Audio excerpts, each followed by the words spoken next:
Opa, fala aí pessoal do Comece a Emagrecer, tudo bem? Dr. Maurício aqui de novo, mais um vídeo com dúvida da audiência. E o bate-papo de hoje vai ser sobre diversos assuntos relacionados à dieta, não só low carb, como qualquer dieta convencional, especialmente no que tange a associação entre comer e prazer, que é uma coisa perigosíssima de se ter, jacadas, escapulida da dieta, dia do lixo, essas coisas. E eu estou trazendo a dúvida, é do Thiago Von, eu espero que dessa vez eu tenha falado o seu nome certo. Thiago, não é só a primeira dúvida que eu leio dele aqui. Obrigado aí, Thiago. Então vamos lá.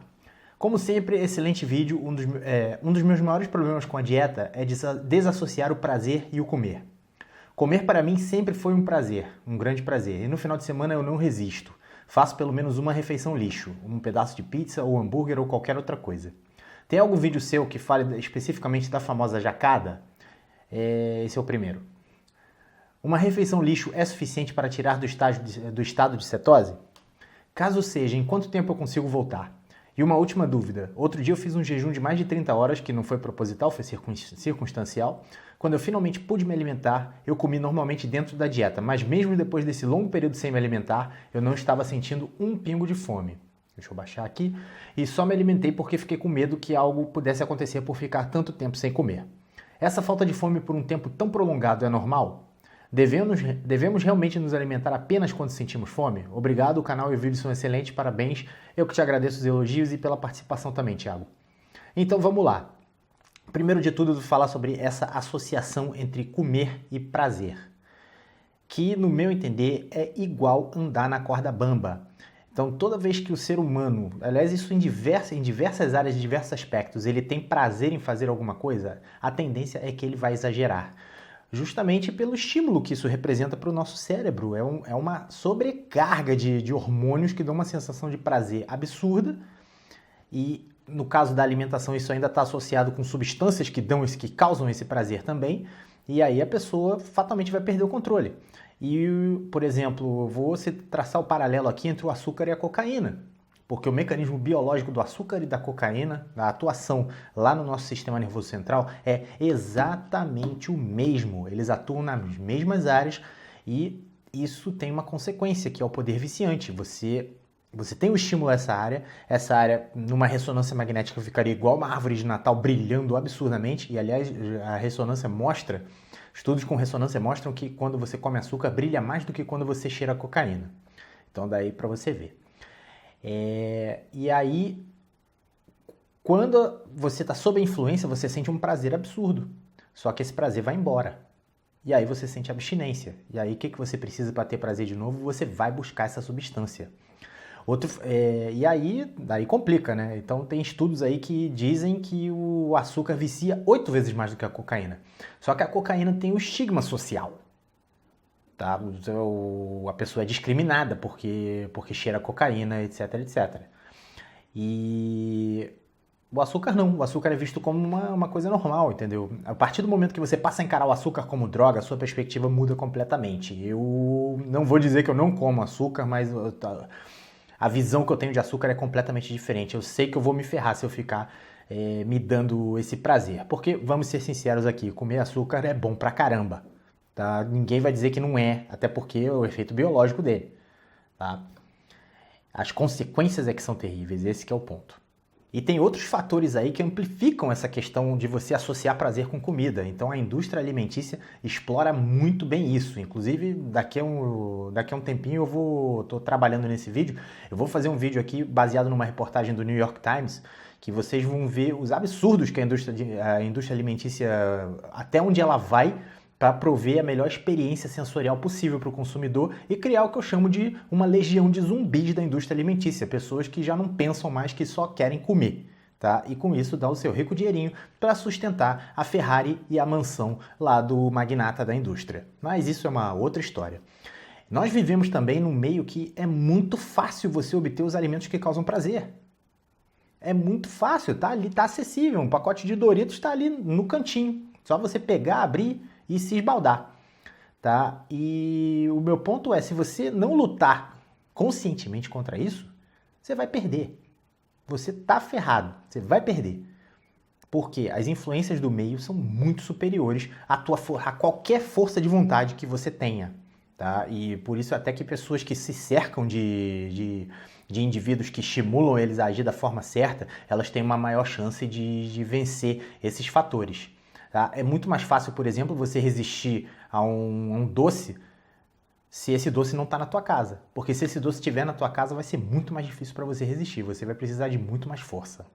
E para completar, tá, nós temos o costume de associar boas experiências com comida. Então, quando você vai organizar uma festa, qual é a primeira coisa que você pensa? O que a gente vai comer? O que a gente vai beber? Entendeu? Você sai em eventos sociais, aí vai na casa de alguém, a recepção, pô, sempre tem um docinho, te oferece alguma coisa para comer. Então, desde pequeno a gente tem esse costume de associar, de ter bons sentimentos associados à comida. O que era até esperado se você for ver a história da humanidade que passou fome sei lá quanto tempo. Então, agora que tem uma abundância, agora a gente precisa lidar com o efeito colateral, que é tá todo mundo acima do peso, viciado em comida e por aí vai. E para finalizar, você tem a questão do alívio do estresse, porque a forma mais fácil e que você está treinado há tempo de aliviar o estresse é comendo, tá? Justamente por esse efeito que o doce vai ter lá no teu sistema nervoso central, você se sente aliviado, tá? Mas não é a forma mais eficaz de você fazer isso, porque não vai resolver o problema e vai criar um efeito colateral que vai te deixar mais ansioso, e aí ansioso você vai fazer o quê? Exatamente, comer. Então se você não interferir manualmente e quebrar esse ciclo de associação de prazer com comida, você tá lascado, vai ser acima do peso, vai viver fazendo dieta e na primeira oportunidade você vai quebrar a dieta. E aí a gente entra no assunto da jacada. Bom, voltando ao Thiago, ele falou que faz dia do lixo toda semana. Então, tecnicamente, Thiago, você não está num estágio de cetose constante. Porque a cetose requer uma adaptação, levar um tempo para o teu organismo se adaptar à cetose, tá? E funcionar em cetose plena. Então, por exemplo, isso às vezes para uma pessoa que está começando a entrar em cetose, às vezes leva 10 dias e toda semana você está quebrando isso. Você não vai conseguir ficar em cetose plena nunca.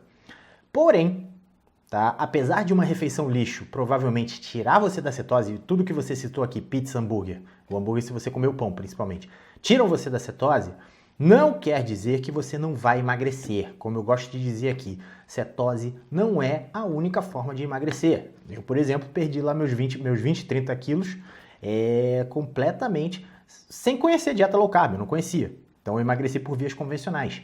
Eu já analisei diversas e diversas histórias, e aliás, se você quiser fazer isso, é só jogar no Google aí, histórias de emagrecimento bem-sucedido, tá? Ou no site do Bem-Estar tem um monte. Todas essas histórias, eu ainda não vi ninguém emagrecer com low carb nessas histórias. Eles procuram mais as pessoas que fazem o emagrecimento convencional com reeducação alimentar. E essas pessoas estão comendo carboidrato, embora elas comam menos, com certeza, tá? Até porque se você comer muito carboidrato e tentar emagrecer, vai ser meio complicado, vai ser uma tarefa meio hercúlea.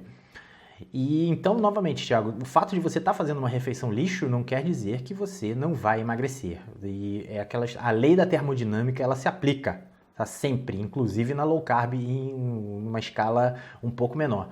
Se você comer menos calorias do que você gasta, você vai emagrecer, não tem para onde correr. E aí você me perguntou quanto tempo leva para voltar para a cetose. Isso vai depender, Thiago, de uma série de fatores, tá? Que estão relacionados a seu gênero. O gênero masculino tem um gasto de energia maior e tende a voltar para a cetose mais facilmente.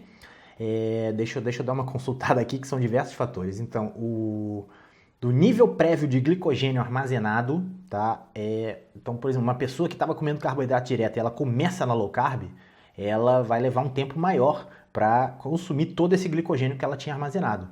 Uma pessoa, por exemplo, e aí se aplica a você, Thiago, se a pessoa está num princípio de cetose, está comendo pouco carboidrato e ela faz um refil de carboidratos, digamos assim, a tendência é que ela gaste esse refil, que não consiga refazer tanto as reservas como uma pessoa que estava consumindo carboidrato direto. Então, o tempo que você vai levar para gastar essas reservas é menor, e aí você tende a voltar mais rápido para a cetose.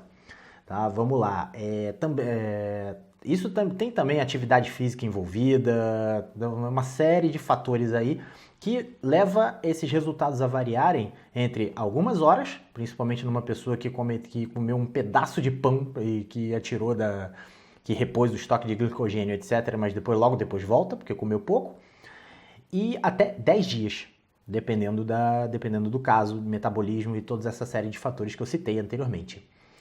Então, para você voltar para a cetose mais rápido, a recomendação é você, obviamente, ficar de olho nos níveis de proteína, mas você ter uma ingesta de menos de 30 gramas de carboidratos por dia.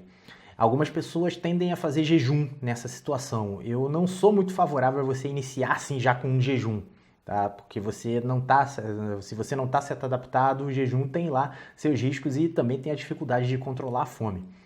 Mas algumas pessoas, a pessoa que conseguir, que basear na força de vontade, tiver uma força de vontade maior, vai fundo. Só não recomendo que você exercite nesse dia. E aí, Thiago, você perguntou também sobre a falta de fome. Por que você não sentiu fome depois daquele jejum tão prolongado? Naquele momento você provavelmente, aliás, com certeza, você estava em cetose. A tua insulina estava lá embaixo e isso te dá controle sobre os mecanismos de saciedade. Então o que aconteceu? Provavelmente você já estava saciado anteriormente e o teu organismo nesse período estava num processo de consumo da sua gordura corporal, certo? Então provavelmente, Thiago, você já estava saciado anteriormente e aí você está num ambiente de baixa insulina, e consumindo gordura como combustível, e isso contribui para você para o teu organismo, grosso modo, não precisar enviar sinais que você precisa ingerir alguma coisa. Tá? Justamente é um dos efeitos colaterais mais desejáveis do estado de cetose e da dieta low carb cetogênica. Então isso vai variar de pessoa para pessoa, mas a tendência é que você possa passar muito mais tempo sem comer do que se você tivesse ingerido carboidratos e com a sua insulina lá na estratosfera. E como eu citei anteriormente, esse é um dos motivos pelos quais eu sou um pouco reticente quanto à questão do jejum intermitente na pessoa, que a pessoa começar a fazer jejum intermitente sem estar na low carb, porque ela não tem esse controle. Tá? Então, novamente, se ela tiver força de vontade, beleza, mas vai ser difícil. E mais uma pergunta que você fez sobre se só devemos nos alimentar quando tivermos fome. De preferência, sim. E esse é um dos principais erros que eu vejo nas pessoas fazendo low carb por aí. Tá? A pessoa está fazendo low carb, mas ela está ainda usando o relógio convencional de alimentação, digamos assim. Estou fazendo tudo low carb. Eu tomo café da manhã, eu como almoço, faço um lanche e janta. A pessoa nem liga para saber se está, nem se preocupa em saber se está com fome mesmo, e depois ela não emagrece. Não emagrece por quê? Os alimentos da low carb, eles, tudo bem, você vai induzir cetose, etc. Mas eles são calóricos. Tá? É muito fácil você acumular calorias, especialmente se você estiver comendo bastante carne, bacon, ovo, essas coisas. E a lei da termodinâmica é magna, ela é irrefutável. Se você comer mais calorias do que você gastar, você não vai emagrecer, tá? Não vai. Na low carb fica até um pouco mais difícil engordar se você comer mais calorias, justamente pela cetose em si. Mas emagrecer também vai ficar difícil. Esse é um dos principais erros que eu vejo as pessoas cometerem numa dieta low carb cetogênica. Por outro lado, Thiago, se você é uma pessoa que tende a ficar extremas horas sem fome ou coisa do tipo, aí eu recomendaria fazer como se fosse o jejum de 24 horas, fazer pelo menos uma refeição por dia. Você não precisa ser tão extremo para ter resultado, tá? E outra coisa, nós estamos falando nós falamos geralmente na low carb dos macronutrientes, mas você precisa ingerir micronutrientes também, são as vitaminas, os minerais e por aí vai. Tá? Senão você acaba tendo uma deficiência só porque não estou com fome e não vou comer nada. E aí você perde uma oportunidade de ingerir esses micronutrientes e isso pode ter consequências para a tua saúde, inclusive para a saciedade também, porque acredite ou não, deficiência de micronutrientes acaba fazendo você dar a sua jacada.